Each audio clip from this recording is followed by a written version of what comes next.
Friends, welcome to தனாஸ் வே.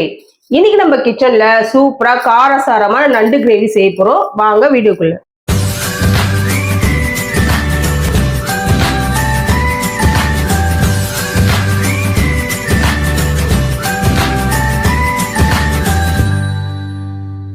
இன்னைக்கு நான் 1 kilo நண்டு எடுத்திருக்கேன். கிளீன் பண்ணி வச்சாச்சு. 1 கிலோவுக்கு நான் 2 பெரிய வெங்காயம், 1 ஸ்பூன் சோம்பு போட்டு நல்லா ஒன்னும் பாதியமா அரைச்சு வச்சிருக்கேன். 3 தக்காளி சின்ன சின்னதா, இல்ல பச்சை மிளகாய், இஞ்சி, பூண்டு அரைச்சு வச்சிருக்கேன்.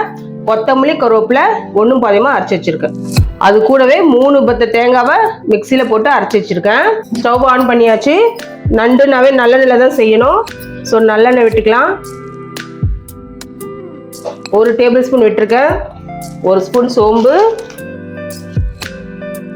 1/2 ஸ்பூன் கடுகு, 1/4 ஸ்பூன் சீரகம். நல்லா பொரிஞ்சிடுச்சு. இப்போ நம்ம அரைச்ச விழுதெல்லாம் சேர்த்துக்கலாம். ஃபர்ஸ்ட் வெங்காயம், சோம்பு அரைச்ச விழுது, அடுத்து இஞ்சி, பூண்டு, பச்சை மிளகாய், கொத்தமல்லி, கருவேப்பிலை, தக்காளி 3. நல்லா போட்ட எல்லா அரவையும் எண்ணெயிலே நல்லா வதங்கட்டும். 1/2 ஸ்பூன் மஞ்சத்தூள்,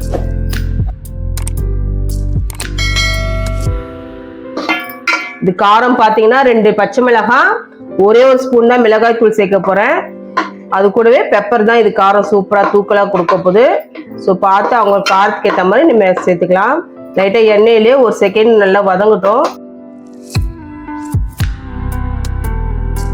1 ஸ்பூன் மிளகாய் தூள். நண்டுல உப்பு தன்மை இருக்கும். ஸோ உப்பு பார்த்து போட்டுக்கலாம்.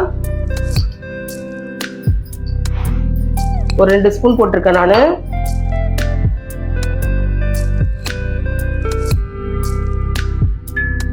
இது கூடவே நம்ம எடுத்து வச்ச நண்டை போட்டுக்கலாம்.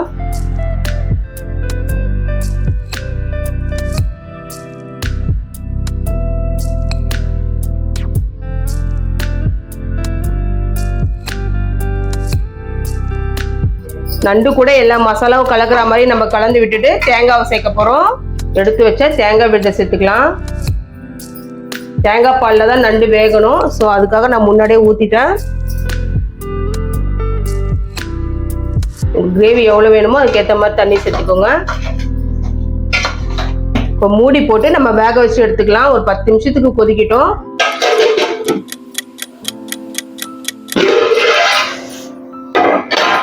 பத்து நிமிஷம் ஆயிடுச்சு. நம்ம ஊற்றின எண்ணெயெல்லாம் பிரிஞ்சு வந்துச்சு. இப்போ இறக்குற ஸ்டேஜ். இப்போ பெப்பர் போட்டுக்கலாம். இந்த அளவு நம்ம இறக்கணும் தான். ஆறின பிறகு கெட்டியாக வரும். நல்லா சுட சுட சாதத்தில் போட்டு சாப்பிட்டீங்கன்னா ஜலதோஷம் போகிற இடம் தெரியாது. சூப்பராக இருக்கும்.